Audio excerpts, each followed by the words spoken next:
एक बार मैं शादी में गया। शादी में मुझे जाना पड़ा। एक्चुअली में मुझे शादियों में जाने का कोई शौक़ नहीं है, लेकिन कई बार होता है ना, हम बिल्कुल फंस ही जाते हैं कि जाना ही पड़ता है। जब ऐसी सिचुएशन आ जाए तो मुझे जाना पड़ा। तो अब बात करते हैं शादी में क्या हुआ। जब मैं शादी में गया, कुछ दोस्त मिले, है ना। तो उनमें जो एक दोस्त था ना, अब देखो शादी बड़ी ज़बरदस्त, बड़ी अच्छा डेकोरेशन, है ना, जैसे कहते हैं कि अमीरों वाली शादी, सारा कुछ वैसा। और जब एक मुझे दोस्त मिला ना, तो उसने आते ही कहना शुरू कर दिया मेरे से। कहते, अरे अमन, तुझसे क्या छुपाना, तुझसे तो मैं सही बात बता ही देता हूँ भी क्या चल रहा है। कहता यार, शादी के बाद तो लाइफ बहुत ही झंड हो जाती है। कहता कभी कभी, कहता सुसाइडल थॉट्स आते हैं कि करना क्या है।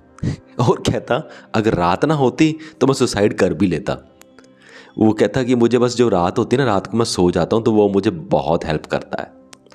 उसने कहा कि मेरे पास ना ऑलरेडी 3 बच्चे हैं और तीनों लड़कियां हैं।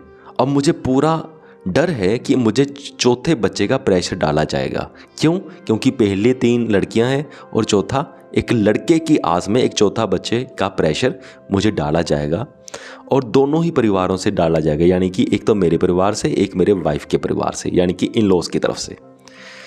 फिर उसने कहा कि यार इतनी टेंशन है ना, कि देखो कि आजकल के ज़माने में ना एक बच्चे को अगर सही मायने में सेट करना है ना लाइफ में, तो 1 करोड़ रुपए लगते हैं। अब 1 करोड़ रुपए की कैलकुलेशन ये गलत नहीं है, ऑलमोस्ट ये सही है।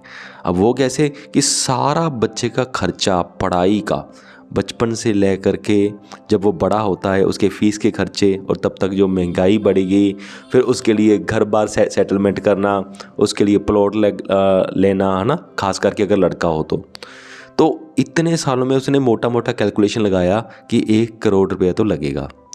ठीक है, तो अब देखो 4 बच्चों का कितना हो जाएगा? 4 करोड़। और 4 करोड़ आएंगे कहाँ से? अब ये बहुत बड़ी प्रॉब्लम होती है। और जो बंदा सिर्फ जॉब करता है, जिसकी सैलरी 50-70 हज़ार है, 50-70,000 है, तो ऑब्वियसली उसके पास इतने पैसे कैसे आ सकते हैं।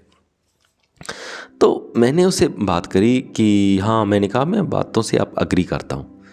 फिर उसने मतलब बहुत भरा पड़ा था, तो उसके चेहरा भी बड़ा टेंस था। फिर वो और बातें अपने बारे में बताने लगा, और वो कहने लगा ना, कहता यार, कहता शादी के बाद है तो पंगा ही। कहता वाइफ कहती है कि अब तुम्हारी मम्मा ने ऐसा किया, मम्मा कहती है कि तुम्हारी वाइफ ने ऐसा किया, तो बड़ा कुछ चलता रहता है। कहता मुझे तो समझ में नहीं आता मैं क्या करूं। मैं तो कभी कभी यही बोल देता हूं मैं तो सुसाइड कर लूँगा, अगर आप तुम दोनों ने यही चीज़ें करनी है तो मुझे नहीं समझ आता कि मैं किसकी साइड लूँ, किसकी साइड ना लूँ।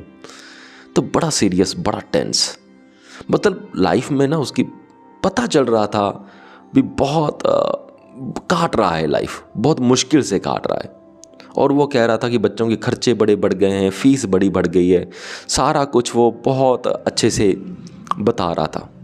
मुझे बाकी सबका तो पता नहीं, मुझे इस बात की बड़ी खुशी हो रही थी कि वो अपना दिल खोल के मेरे सामने रख रहा था, दिल खोल के बड़ा सही तरीके से सामने रख रहा था। फिर उसने ये भी एक बात बता दी। उसने कहा कि मैं कई बार इतना टेंशन में आ जाता हूँ ना, इतना प्रेशर में आ जाता हूँ ना, तो मुझे चाहिए होता है, यानी कि मैं मतलब अपनी वाइफ से भी, यानी कि जब झगड़ा करती है तो फिज़िकल इंटीमेसी हमारी हो नहीं पाती, तब मैं बाहर किसी और लड़की से, यानी कि वो पैसे दे करके फिज़िकल इंटीमेट होता है अपने आप को। कहता मैं मेंटली रिलैक्स करने के लिए ऐसा करता हूँ। तो वह थोड़ा बात ये इनडायरेक्टली बता रहा हूँ, पर मुझे उम्मीद है कि आप सबको ये समझ आ जाएगी जो मैं बताना चाह रहा हूँ।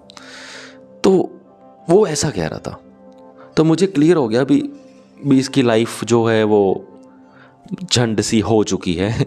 और नॉर्मली शादी के बाद बहुत सारे लोगों की लाइफ ऐसी ही होती है, मैं तो सुनता ही रहता हूँ। पर उसे ऐसा लग रहा था कि शायद मैं पहली बार इस बंदे को बता रहा हूँ, पर मैंने ये बातें पता नहीं कितने बंदों से सुन रखी थी। पर मैंने उसको ये नहीं बताया कि ये बातें मुझे सारा पता है। मैं उसकी बातें सुनता रहा, क्योंकि मुझे पता था वो अपना गम कम करने की कोशिश कर रहा है, तो मैं सुनता रहा उसे। तो फिर उसने मुझसे कहा कि तुम शादी कब करोगे, अब क्या सीन है तुम्हारी शादी का। तो मैंने कहा मैं देख रहा हूँ, अब मेरा कोई पता है नहीं मैं करूँगा भी या नहीं करूँगा, मैं रास्ते ढूंढ रहा हूँ भी और अच्छा काम क्या किया जा सकता है। मैंने कहा शादी का तो पता ही है, तो अगर ये भी होनी हुई तो हो जाएगी, लेकिन फ़िलहाल मैं देख रहा हूँ कि कुछ अच्छा काम किया जा सकता है या नहीं। मैंने उसे ऐसा सा जवाब दे दिया, ठीक है। तो उसने कहा ना, पर ना तो शादी तुझे कर लेनी चाहिए। मैंने बोला क्यों? उसने कहा अगर शादी नहीं करेगा तो क्या करेगा, शादी तो तुझे करनी ही पड़ेगी। अगर शादी नहीं करेगा तो वैसे ही तेरे दिमाग में सुसाइडल थॉट्स आने लगेंगी। अरे शादी तो तू करवा ही ले। मैंने बोला अच्छा।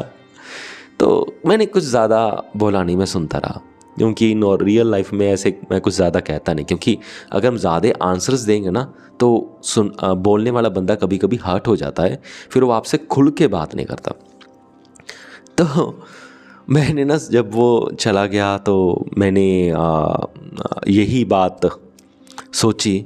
मैंने सोचा भी देखो भी, जो बंदा खुद इतना परेशान है अपनी लाइफ से, अपनी शादी से, अपने परिवार से बहुत ज़्यादा परेशान है ना, तो वो बंदा भी मुझे एडवाइस क्या दे रहा है कि तू भी शादी कर ले, है ना।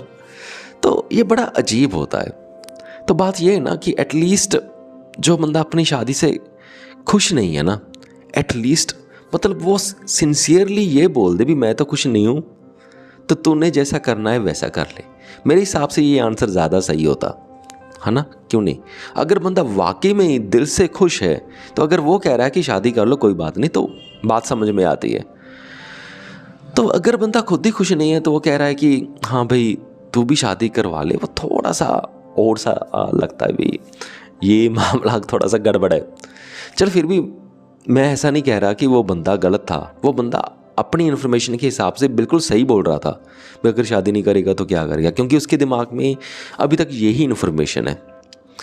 पर क्या और रास्ते हो सकते हैं? वैसे कहा जाता है ना, इस ज़िंदगी में कुछ भी इम्पॉसिबल नहीं होता, अगर सोचे तो बहुत कुछ मिल सकता है। बहुत सारे ऐसे लोग हैं जिन्होंने शादियां नहीं करी, बहुत बड़े काम कर रहे हैं। हम सभी को ये ऐसे एग्जांपल्स पता है ना। तो एक्टर्स भी ऐसे हैं, नेता भी ऐसे हैं, है ना, और भी बहुत सारे लोग आपने हमारे आसपास होंगे जो नहीं कर रहे पर वो फिर भी जी रहे हैं। तो यही मेरा पॉइंट है कि एटलीस्ट जो हम सही मायने में फील करते हैं ना, तो वो खुल के बता दें। एक तो जैसे उस बंदे ने मुझे खुल के बताया, तो देखो अगर वो ये बंदा 10 लोगों को और खुल के बताता है तो एटलीस्ट 10 लोगों को और ये रियलिटी पता चलेगी, भाई ऐसा कुछ हो सकता है शादी के बाद, ठीक है। तो जो वो बंदा था उसे मैं एडमायर करता हूँ, उसने बड़ी खुल के बात करी। खुल के बात करनी चाहिए, है ना। तो खुल के बात करोगे तो इन्फॉर्मेशन तो आएगी ना, कम से कम सही मायने भी एक्चुअल में क्या ही होता है।